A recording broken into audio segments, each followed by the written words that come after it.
Assalamualaikum warahmatullahi wabarakatuh. Alhamdulillah teman-teman sekalian sudah dirahmati Allah. Mudah-mudahan teman-teman sekalian dalam keadaan baik-baik saja.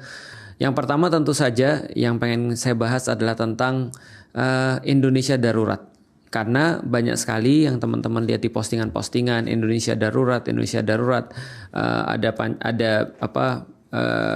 Pancasila, Garuda Pancasila, lalu kemudian di latar belakangnya dengan latar warna biru gitu kan ya. Biasanya kan itu adalah sebuah pesan error ya, sebuah pesan bahwasanya ini adalah sesuatu yang kayak salah, sesuatu yang ya error. Kalau di komputer tuh ya blue screen namanya.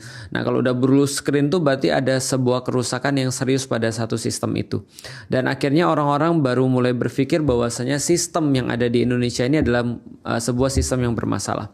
Bagi teman-teman yang belum tahu apa itu yang dinamakan dengan Indonesia darurat, ini sebenarnya dipicu daripada sebuah sikap daripada pemimpin kita. Ya pada saat ini tentu saja Jokowi dan kemudian yang berada di tengah-tengah pusaran kekuasaan itu yang akhirnya menunjukkan sebuah sikap politik dinasti, yang menunjukkan sebuah sikap preferensi yang sangat kuat atau sebuah usaha yang sangat-sangat terstruktur dan tersistematis untuk menjadikan kekuasaan ini dipegang oleh segelintir orang atau bahkan segelintir keluarga. Makanya muncul kata-kata yang ramai di media sosial, 270 juta atau 275 juta rakyat Indonesia tidak boleh kalah dengan satu keluarga, dan seterusnya dan seterusnya dan seterusnya.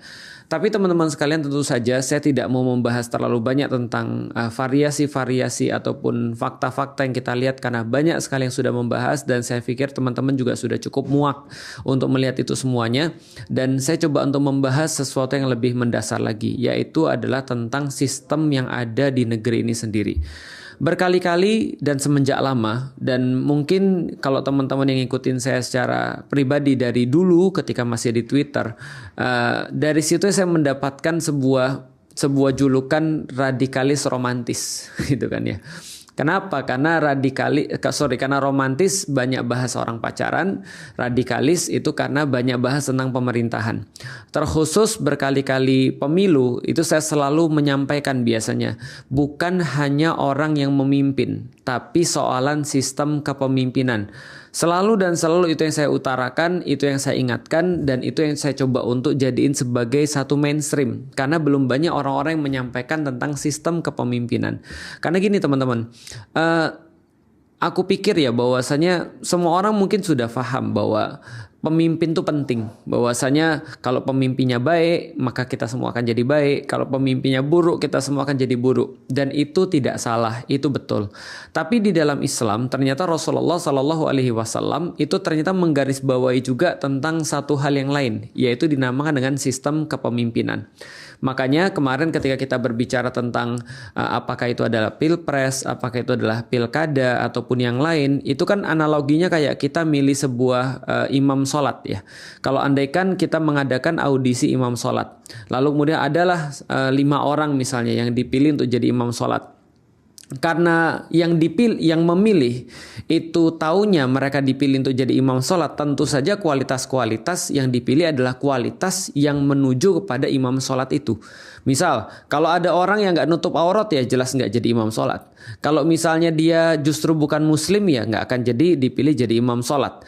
Pasti yang dipilih adalah yang mendekati kriteria menjadi imam sholat yang diperlukan. Misal, dia muslim, lalu kemudian dia laki-laki, lalu kemudian dia sudah balik, dia merdeka, dan tambahan-tambahannya adalah dia hafal Quran misalnya, atau bacaan Qurannya bagus, hafal hadis dan mengerti tentang agama.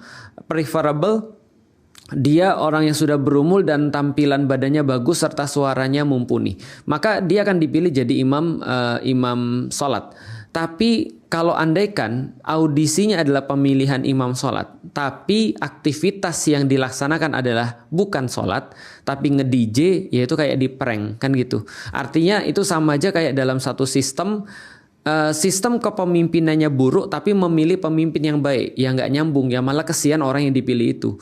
Jadi kalau andaikan kita cuma berpikir tentang bahwa semuanya bisa berubah hanya karena pemimpin, ya kita akan kejebak di problematika yang sama. Ingat nggak tahun 2014 Ketika misalnya Jokowi menjadi pemimpin, yang ditawarkan apa? Yang ditawarkan kan adalah perubahan, yang ditawarkan adalah wong cilik, yang ditawarkan adalah orang yang merakyat, yang ditawarkan adalah orang yang sederhana, nggak neko-neko dan seterusnya. Tapi ya siapa yang tahu akhirnya justru jadi seperti ini. Balik lagi, orang-orang yang baik itu perlu dimasukkan atau perlu didukung, disupport oleh sistem yang baik. Sebagaimana sistem yang baik itu harus dijalankan oleh orang-orang yang mumpuni. Ya gampangnya ginilah, kalau kita bicara tentang sistem itu kayak operating system. Dan kalau kita bicara tentang orang ya berarti orang yang bisa mengoperasikan operating system itu.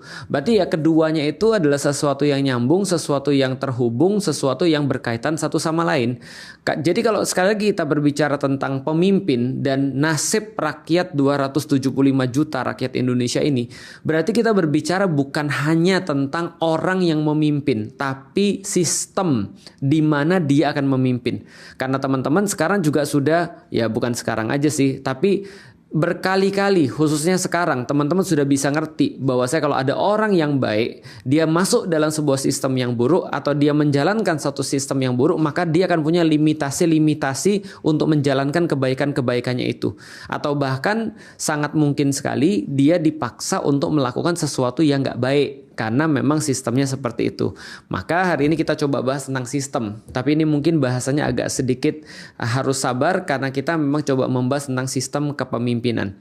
Dan sistem kepemimpinan apa yang Indonesia lakukan pada saat ini? Tentu saja adalah demokrasi. Kita sudah tahu semua. Maka dari dulu termasuk salah satu bagian kenapa saya dibilang radikal adalah karena saya mengkritik demokrasi secara rutin dan konsisten. Dan ini yang mau saya sampaikan. Jadi pertama gini ya. Pertama, saya bukan orang yang pertama yang punya problematika dengan demokrasi, gitu kan ya. Bahkan ketika demokrasi ini muncul pada saat awalnya, kita tahu demokrasi ini muncul kan ya seperti namanya demos dan kritos ya. Berasal dari bahasa Yunani ya, demos dan kratos. Demos itu artinya adalah rakyat, kratos artinya adalah kekuasaan. Jadi kekuasaan ada di tangan rakyat. Jadi kira-kira begini, kalau saya nggak salah itu demokrasi muncul sekitar berapa ya? 5 abad sebelum Masehi mungkin ya. Jadi ketika demokrasi itu muncul, pertanyaan saya ketika saya nyari tahu tentang demokrasi itu, sebelum demokrasi muncul tuh apa? Sebelum demokrasi muncul itu yang berlaku adalah hukum alam. Atau ya kalau kita simulasikan gini.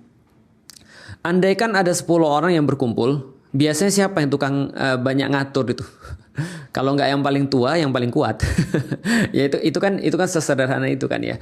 Artinya kalau kita tuh secara sederhana yang bisa ngatur orang itu biasanya yang paling dominan, dan dominasi itu atau otoritas itu bisa muncul dari kekuatan, bisa muncul dari harta, bisa muncul dari keilmuan atau pengetahuan, bisa muncul dari apapun yang membuat dia akhirnya jadi dominan. Bisa jadi juga dari umur. Kalau kita bicara tentang tribalisme misalnya, tentang kesukuan, maka kita tahu suku itu pasti dipimpin oleh yang paling tua. Atau yang kalau tidak paling tua ya paling tua dan kuat. Kan itu kan tribalisme, sesederhana itu. Hukumnya adalah hukum rimba, yang kuat dia yang menang. Maka itu adalah tribalisme. Nah, tribalisme ini berkembang karena kita tahu bahwa peradaban itu kan adalah gabungan daripada keluarga-keluarga. Gampangnya seperti itu ya. Jadi kalau kepemimpinan yang paling rendah itu ada pada keluarga. Keluarga-keluarga kalau bergabung ini akan jadi suatu suku. Suku-suku ketika dia berkumpul pada satu tempat itu kan jadi peradaban kota. Dan itu kan adalah peradaban-peradaban di zaman dulu ya. Polis-polis kayak gitu ya. Ada Sparta, ada Athena dan seterusnya. Nah, ketika polis-polis ini berkumpul menjadi sebuah negara, nations gitu ya, atau bangsa. Jadi artinya kalau kita bicara tentang peradaban ya kita berbicara tentang salah satunya adalah sistem kepemimpinan atau tentang politik mereka. Bagaimana cara mereka mengurusi urusan-urusan manusia. Balik lagi. Kalau gitu sebelum demokrasi itu apa? Kalau kita berbicara tentang tribalisme dan sistem kepemimpinan sederhana, berarti kita berbicara kepemimpinan sederhana itu adalah ya gampangnya siapa yang kuat atau siapa yang tua atau siapa yang punya ilmu dan seterusnya. Maka inilah yang dinamakan dengan oligarki. Nah, jadi oligarki itu kalau teman-teman banyak dengar, apa itu oligarki? Semua orang ngomong tentang oligarki. Oligarki itu berasal dari kata-kata oligo dan arko. Kalau saya nggak salah ya. Nanti coba cek sendiri. Oligo itu artinya adalah sedikit. Arko itu artinya adalah kekuasaan atau pemerintahan atau penguasaan. Jadi penguasaan oleh orang-orang yang sedikit itu disebut dengan oligarki. Jadi kalau kita berbicara tentang oligarki berarti ada orang yang dikit dia menguasai orang yang banyak. Jadi itu kayak tirani minoritas gitu, oligarki. Nah, orang-orang taunya sekarang ya oligarki kan gitu kan ya. Ada sekelompok atau segelintir orang atau segelintir keluarga, cuma beberapa orang aja, a few men that rules many gitu ya. Jadi few that rules many. Orang-orang yang dikit dia mengendalikan yang banyak. Kalau oligarki ini sangat parah jadinya tirani. Karena tiran itu adalah artinya orang-orang yang cuma satu yang dia menguasai orang banyak. Ya balik lagi kepada tribalisme. Dan ini adalah kondisi sebelum demokrasi. Nah, coba bayangkan kalau ketika kita berbicara tentang demokrasi, dia munculnya di Athena sekitar 5 abad yang lalu. Ketika itu dia muncul untuk menggantikan tirani atau menggantikan oligarki yang pada saat itu dirasa oleh masyarakat sudah sangat merugikan. Atau setidaknya merugikan orang-orang yang banyak karena berpihak pada golongan yang sedikit. Karena jadinya kan kayak monarki, jadi kayak kerajaan. Rules by few gitu kan ya, rules by a few. Jadi pemerintahan oleh yang sedikit. Nah maka mereka mulai mengatakan kalau gitu kita nggak akan terjamin dong orang kita mau bukan kayak yang dia mau. Orang kalau kayak gini terus ya kita sama aja kayak yang banyak ini diabaikan. Maka mereka mencetuskan satu pemerintahan, sistem kepemimpinan namanya demokrasi. Yaitu apa? Yang mereka katakan demos dan kratos. Yaitu adalah rules by many. Nah, gampangnya gitu ya. Kalau tadi kan rules by few. Ini rules by many. Kalau gitu semua kita harus mengatur diri kita sendiri. Siapa yang mengatur semua daripada kita? Ya semua kita itu. Lalu konsepnya seperti apa? Ya karena dulu orang-orang Yunani mereka punya alun-alun gitu kan ya. Mereka punya semacam kayak apa ya? Semacam kayak tempat duduk bareng. Namanya ya senat gitu kan ya. Nah, maka kemudian ketika mereka pergi ke sana, pergi ke alun-alun mereka berkumpul dan mereka memutuskan tentang apa yang bagus dan apa yang tidak bagus bagi mereka.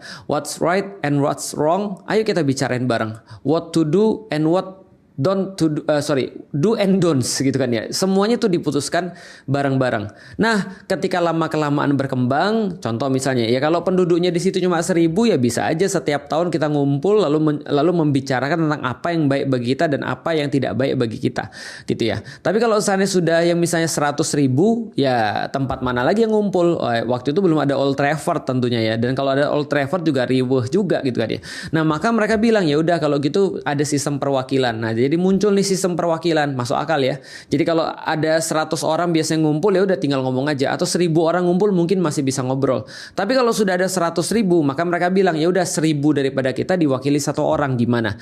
Jadi 1 orang ini mewakili 1.000 orang. Dan 1 orang ini nanti akan ngomong pada 1.000 orang untuk mengetahui niatnya dan maunya 1.000 orang ini apa dalam perkara-perkara yang kita omongkan, yang nanti akan kita diskusikan, yang nanti akan kita buat hukumnya, yang itu adalah yang baik dan buruk bagi kita. Itu nanti nitipin ke 1 orang itu aja. Karena kalau ngumpul semua nggak mungkin bro. Nah maka mereka ngumpul lah 100.000 orang nih, 1.000 orang diwakili 1 orang. Dia nanya nih, Pak kira-kira nih Pak besok ya kalau ada orang berzina lu setuju atau enggak? Wah kagak gua. Yang satu, wah gua juga kagak. Yang satu setuju. Akhirnya coba ngobrol dulu deh lu 1.000 orang. Nanti kalau sudah punya sikap kasih tau ke gue. Intinya dia menyambung daripada 1.000 orang itu. Makanya dari situ muncul kata-kata senator atau orang-orang yang duduk di situ mewakili daripada rakyat tertentu. Mereka seolah-olah menjadi penyambung lidah atau aspirasi rakyat, atau di Indonesia disebut dengan wakil rakyat. By the way, DPR di Indonesia tuh ada sekitar 500 orang. 500 orang dan itu mewakili 275 juta orang. Oke, anggap aja 250 juta orang ya. Berarti kalau 250 juta orang yang mewakili adalah 500 orang saja, Anda bisa hitung sendiri. Berarti mungkin 1 orang kira-kira mewakili 500.000 orang ya. 1 orang bayangin mewakili 500.000 orang. By the way, mungkin gak itu wakil rakyat ngajak ngomong 500.000 orang. Nah dari sini teman-teman sudah bisa ngelihat kenapa aku secara pribadi punya problem terhadap demokrasi. Karena gak akan ada keterwakilan itu gak akan ada. Karena kenapa? Karena 1 orang ini gak akan mungkin ngajak ngobrol 500.000 orang. Atau dia kemungkinan kecil banget bisa ngerti seperti apa kepikirannya 500.000 orang. Tapi ini cuma bagian kecil ya pada kritik terhadap demokrasi. Ada bagian yang jauh lebih besar lagi.